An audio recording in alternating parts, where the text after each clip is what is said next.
Get ready with me to start my day. As I'm sitting right here about to put this stuff on my face, I was thinking about beauty and how beauty is so subjective, right? You can be looking at the same person. We can be looking at the same person. And I can be thinking and that person is absolutely gorgeous. And you could be thinking that person is absolutely hideous. Like we can be looking at the same exact person having a whole different experience. And that's why it really doesn't matter.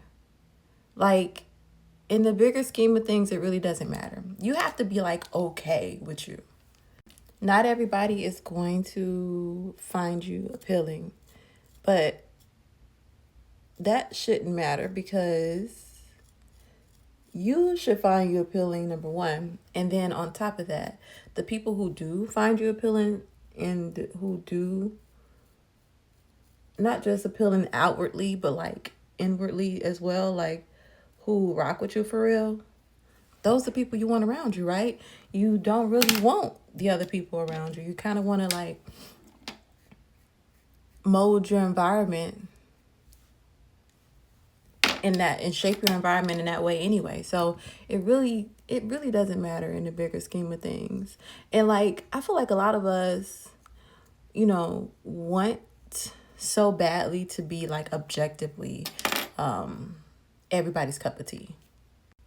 But that's not always going to be the case, and like that's also okay. Like it's also okay. And I think that living in a space in your mind where you are okay with the fact that not everyone is going to enjoy you.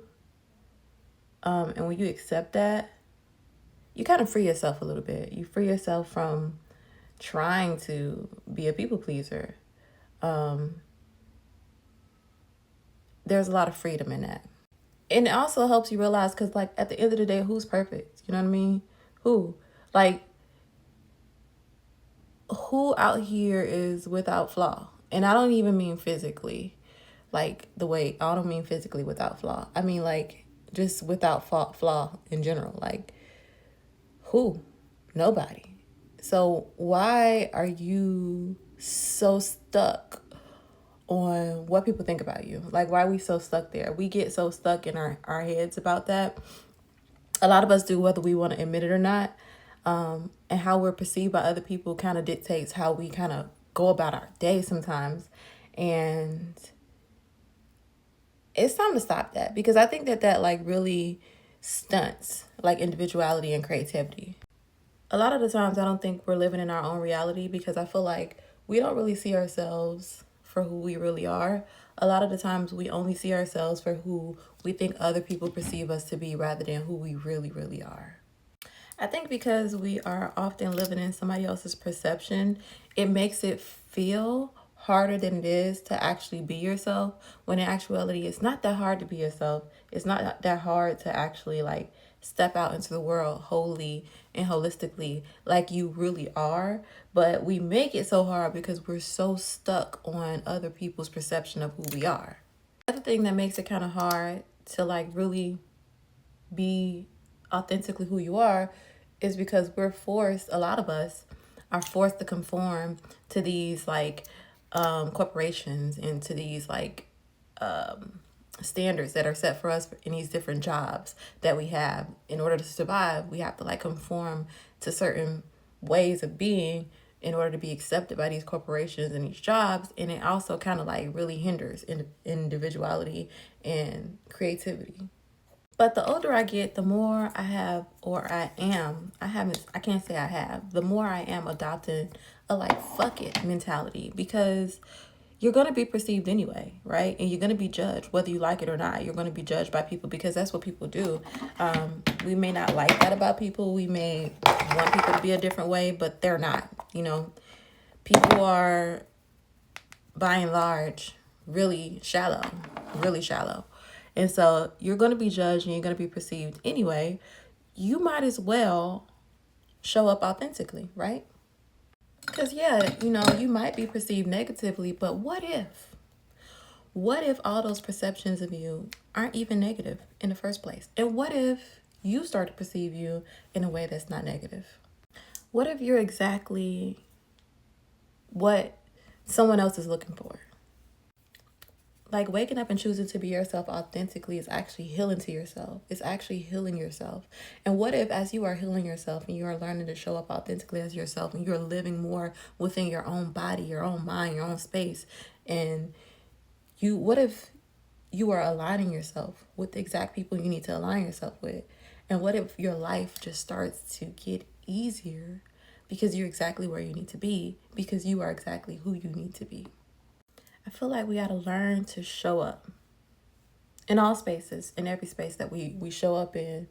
And I'm not talking about, when I say show up, I don't mean like, oh, you have to come in made up, all that. I mean, you show up first. And what I mean by you, I mean is your insides, your personality, who you are shows up through the door first. You lead with you. It don't matter what you got on. It don't matter what you're wearing. It doesn't matter what your hair looks like. It doesn't matter what your makeup looks like, or if you don't have on makeup, it doesn't matter. You're leading with yourself authentically. When you start to lead with you, I think things change. I'm learning, and I think that we all should learn this, that you are your best asset. Like you are. Like, you're your best asset. You. Not what you have, not what you look like, but you, like the you that lives inside of you. Sometimes I feel like life is a test. Like, I'm not, I don't have the answers to what's right and what's wrong when it comes to like what happens after death and religious ideologies and this, that, and the third. But I do sometimes feel like life is this kind of test that we're put in. And when I say test, like, I don't mean that there's a right or wrong way to do it. I mean that there is a way to do it that honors you. And as long as you're not harming or hurting anyone, and you are respecting everyone's right to be, I feel like you're on the right path. Who other people perceive you to be does not have to be your reality, because perception is just interpretation. And we know, like, the way that somebody interprets data or interprets information is based off of their own experiences and their own biases. So why would we then let somebody else's interpretation or perception of us dictate who we are? So what if it's not about anybody else? Like, not even the people who are closest to you. What if it's not about them at all?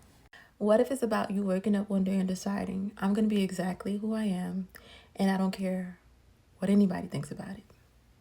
And I know that's easier said than done, because a lot of who we are, or a lot of who we choose to be is shaped by the realities of other people, our mothers, our fathers, our sisters, our brothers.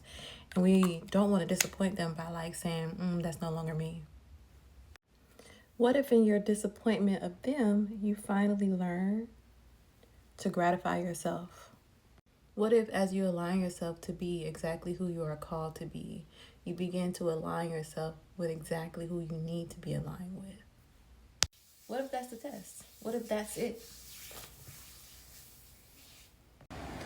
What if through authenticity we find our own personal form of freedom? Like, what if it's just that easy? Now, I'm not saying just by being yourself you're going to alter the world around you for real, because the world's a crazy place. But you might alter your own reality, and that's pretty huge. The world is already a pretty nutso place to be, and to be tied up in other people's perceptions of you and other people's reality makes it even more chaotic. So why not try, at the very least try, to exist in your own space and to just be authentically who you are and say fuck it. Just say fuck it.